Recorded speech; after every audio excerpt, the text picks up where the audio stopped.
હવે હું વિનંતી કરીશ ઉમેદવાર શ્રી રેખાબેન ચૌધરીને પોતાનું સંબોધન કરશે. મંચસ્થ મહાનુભાવો બોલવા માટે વિનંતી છે બેન આપને. બોલો ભારત માતા કી જય. જય શ્રી રામ. આજે આપણી સભામાં આપણી વચ્ચે ઉપસ્થિત સર્વે સન્માન્ય મંચ તથા આજની સભાના પ્રાણ સમા આપ સૌ કે જે બુથ લેવલ પરની આપની મહેનત થકી મથામણ થકી ભારતીય જનતા પાર્ટીનો વિજય થતો હોય એવા આપ સૌને બનાસની દીકરીના વંદન અને પ્રણામ. આપણા આદરણીય વડાપ્રધાન મોદી સાહેબના નેતૃત્વમાં અનેક ઘણા પરિવર્તનો આવ્યા છે, અનેક ઘણો વિકાસ થયો છે.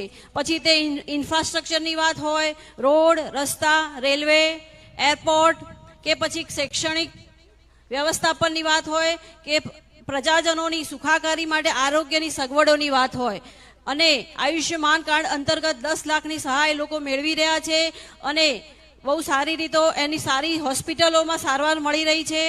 એટલે ભારતીય જનતા પાર્ટી તો લોકસેવાના જનકલ્યાણના કામો જોડે જોડાયેલી છે અને આના ઉપરથી મને લાગે છે કે ભારતીય જનતા પાર્ટીનો આ સુવર્ણકાળ ચાલી રહ્યો છે અને એટલા માટે આપણે વધુમાં વધુ મતદાન થાય એની ચિંતા કરવાની છે. મોદી સાહેબના નેતૃત્વમાં આપણે જોયું કે 2014માં ગુજરાતમાં લોકસભાની 26 સીટો આપણે જીત્યા છીએ. 2019માં પણ એનું પુનરાવર્તન થયું છે અને 2024માં પણ જ્યારે એનું પુનરાવર્તન થવા જઈ રહ્યું છે ત્યારે બધું જ જ્યારે સારું ચાલતું હોય ત્યારે સંયમ રાખવો બહુ જરૂરી હોય છે. માટે આપ સૌ આપણે બધા સંયમથી, સખત મહેનતથી અને સુદ્રઢ આયોજન થકી બુથ લેવલનું વ્યવસ્થાપન તંત્ર મજબૂત કરીએ અને ભવ્ય વિજય મેળવીએ. અને મારે તો કામ કરવા છે, મહેનત કરવી છે, મારા વારસામાં સેવા મારા વારસામાં જ છે. માટે જીત્યા પછી પણ આપણા પ્રજાના પ્રશ્નો માટે, કાર્યકર્તાઓનું કામ કરવા માટે આપણે ભવ્ય કાર્યાલયનો આરંભ કરીશું અને એમાં આર્ટિફિશિયલ ઇન્ટેલિજન્સ અને ટેકનોલોજીનો ઉપયોગ કરીશું જેથી પ્રજાના પ્રશ્નો મારી જોડે સરળતાથી પહોંચી શકે અને એનું રિઝલ્ટ, એનું નિરાકરણ સહેલાઈથી આવી શકે. અને ભારતીય જનતા પાર્ટીની તો વિશેષતા છે કે ભારતીય જનતા પાર્ટીના કાર્યકરોની મહેનત થકી જ ચૂંટણી લડાતી હોય છે ને બૂથ લેવલના જે કાર્યકર્તાઓની મહેનત, જે સક્રિયતા અને જે પરસેવો છે એને હું ક્યારેય પણ નહીં ભૂલું.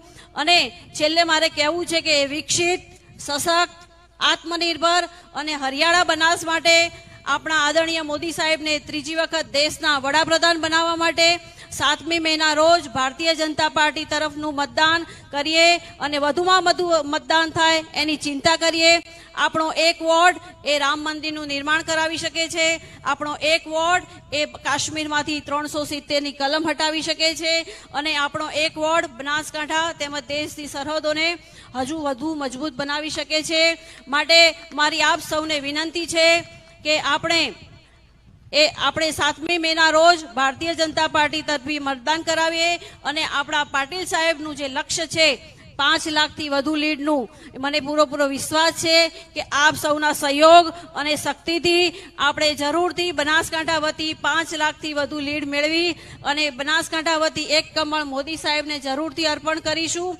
આપ સૌનો હૃદયપૂર્વક આભાર માનું છું. ભગવાન આપ સૌનું કલ્યાણ કરે. ભારત માતા કી જય. વંદે માતરમ.